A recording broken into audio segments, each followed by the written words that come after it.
Alhamdulillah hari ini kita sudah sama-sama menjumpai Komisi 2 DPR RI Haji Mardhani Alisera. Semua aspirasi kawan-kawan R2 dan R3, salah satunya adalah percepatan pengisian DRH.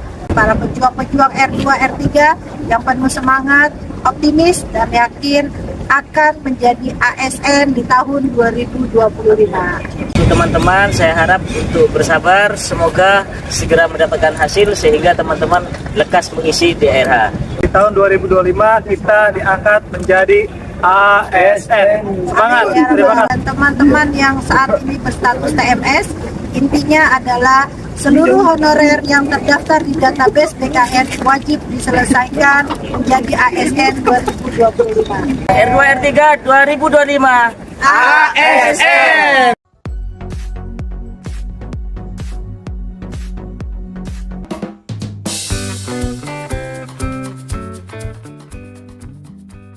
Nah, itu tadi cuplikan video dari Ibu Nurbaiti bersama rekan-rekan yang terus melakukan audiensi untuk membela dan memperjuangkan nasib R2 R3. Bagaimana rekan-rekan ini dapat diangkat menjadi ASN pada tahun 2024.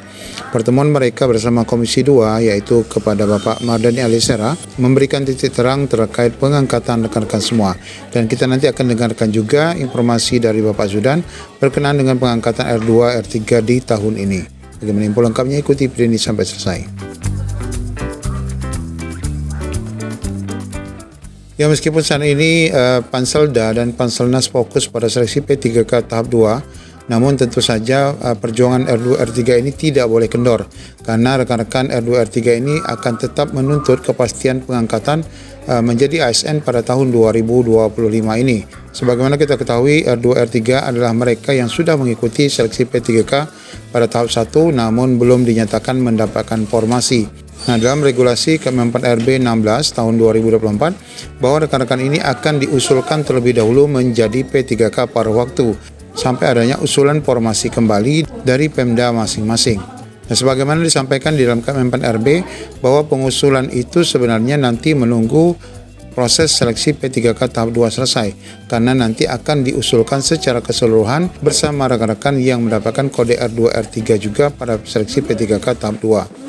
Nah, yang jadi persoalan saat ini adalah sudah memasuki bulan kelima dari tahun 2025. Apakah rekan-rekan ini akan tetap bisa diangkat dan diusulkan di tahun ini?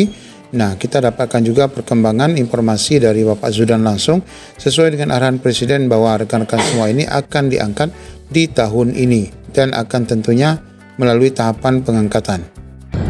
Pak, yang kemarin R3 itu Pak yang nggak lulus katanya paruh waktu itu gimana Pak? Kalau paruh waktu nanti diangkat paruh waktu ya dengan gaji sama seperti sekarang dan diberikan nomor induk pegawai. Tahun ini arahan Bapak Presiden tahun ini selesai semua dan nanti kalau daerah sudah punya uang yang paruh waktu bisa diangkat menjadi penuh waktu dengan mengajukan formasi ke Kemenpan RB. Kalau Pemda tidak mengusulkan itu gimana Pak? Hasilnya? Yang mana? Yang paruh waktu yang tidak mengusulkan Pemda gimana? Oh, itu wajib diusulkan. Wajib diusulkan karena kan gajinya sudah ada. Ya.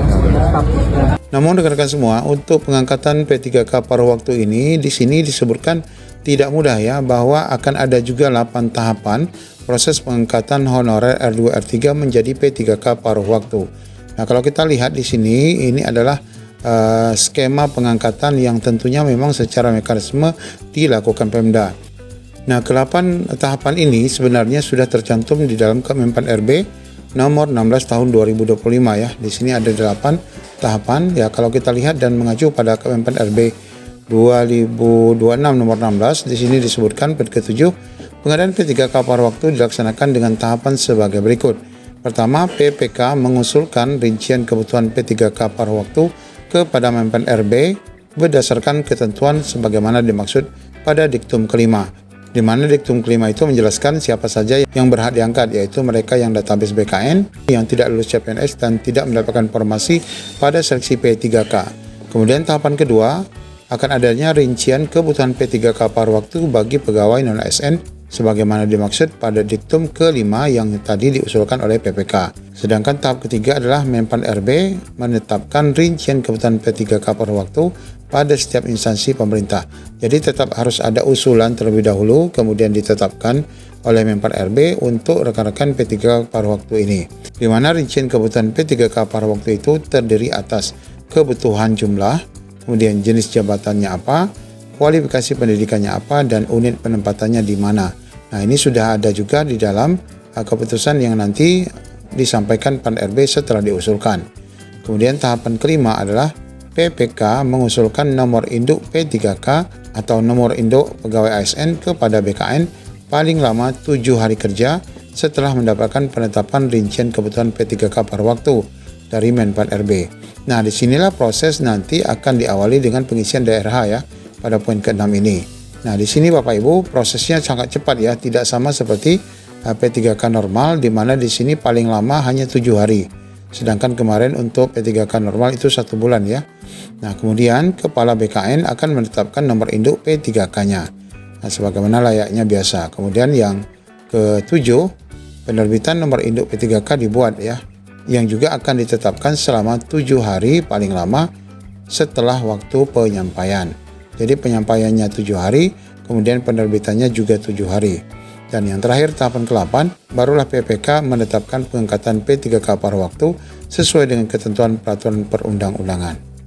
Nah, meskipun rekan-rekan ini nanti akan diangkat menjadi paruh waktu sebelum menjadi full, yang menjadi pertanyaan rekan-rekan semua di poin ke-13, pastikan ini tidak boleh meleset, di mana masa perjanjian P3K paruh waktu itu ditetapkan setiap 1 tahun yang dituangkan dalam perjanjian kerja sampai dengan diangkat menjadi P3K. Ini kontraknya 1 tahun. Apakah kontrak ini cukup 1 tahun saja atau terus berlanjut? Ya, semoga tidak lebih dari 1 tahun ya. Rekan-rekan semua dapat diusulkan menjadi P3K penuh waktu. Ya, meskipun konsentrasi kita saat ini juga masih menunggu proses seleksi P3K tahap 2, nah kita berharap untuk proses pengangkatan R2 R3 melalui tahapan pertama yaitu pengusulan ini segera dilakukan oleh Pemda setempat yang tadi sebagaimana disebutkan Pak Zudan harus tetap dilakukan tahun ini. Demikian informasi update kali ini. Assalamualaikum warahmatullahi wabarakatuh.